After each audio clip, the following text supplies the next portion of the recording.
What if love isn't found in the places we expect? What if the richest man in the city, the one who drives past in a car so smooth it doesn't feel the potholes, finds his heart pulled toward a woman who has nothing but a tray of bananas and a spirit that refuses to break? This story takes us to the heart of Lagos, where the air is thick with car horns, impatient drivers, and the scent of roasted corn mixing with exhaust fumes. A place where the rich and the poor move side by side but live in different worlds. Amina, just 20 years old, knew this world too well. Every morning before the city stretched its bones, she was already on the roadside, balancing a tray of bananas on her head. She was fast, too fast for the lazy, too sharp for the foolish. She had to be. Survival was not for the weak. One Thursday afternoon, the heat pressed against the streets like an iron on fabric. People rushed, taxis honked, traders shouted. And then, as if the universe paused just for a moment, the black Rolls-Royce rolled to a slow stop in the traffic. Inside, a man whose wristwatch alone could buy every banana Amina had ever sold. Kwaku Tando. Billionaire. Untouchable. 30 years old. A man who lived in the kind of wealth that made money look ordinary. Dressed in a crisp white outfit, he barely glanced at the world outside his tinted glass. Amina didn't know his name. But she saw the car, saw the suit, saw the way the man in the driver's seat barely acknowledged people like her. But today was different. Because fate had other plans. The banana rolled to Kwaku Tando's feet, small, unimportant, yet impossible to ignore. Annoyed, he lowered his window. You dropped something. Amina, standing in her bright yellow dress, didn't blink. You go pick for me, or make I come take Kwaku stared. Did she just talk to him like that? Before he could respond, Amina bent, picked up the banana, dusted it off, and tossed it into his car. Take. Now free taste. Traffic moved. Horns blared. But Kwaku sat there, staring at the banana in his lap, and for the first time in years, something shifted inside him. Fate had already played its hand. Kwaku should have tossed the banana out. Forgotten the whole thing.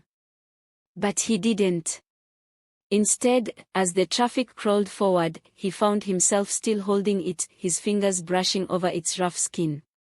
The scent, sweet, familiar, took him back to a time before billion-dollar deals, before polished suits, before he became the man Lagos feared and respected. With a sigh, he set it aside.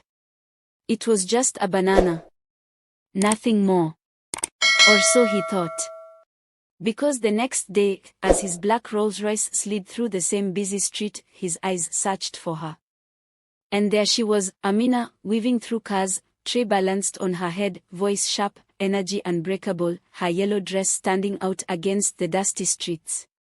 For reasons he didn't understand, Kwaku rolled down his window fast.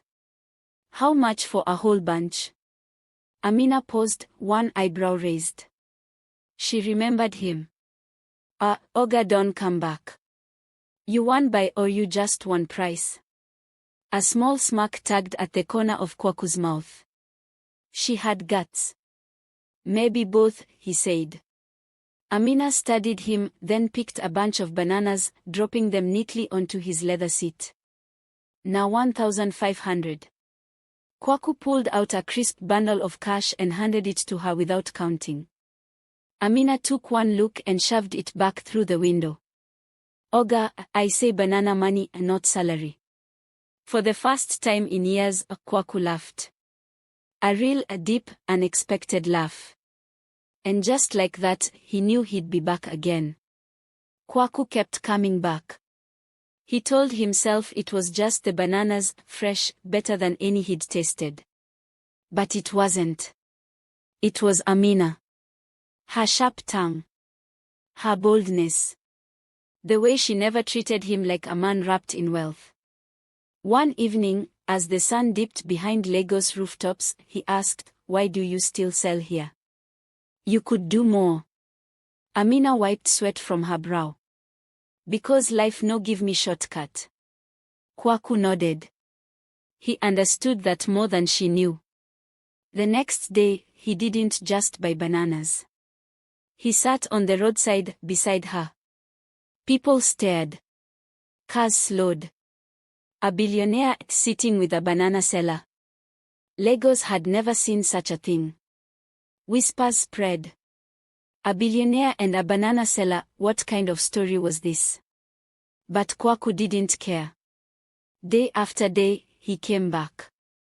Not as a rich man looking down, but as a man who had finally found something real. One evening, he handed Amina a small key. This is for a shop. No more selling on the roadside. Amina stared at it, then at him. I no beg you for this. Kwaku smiled. I know.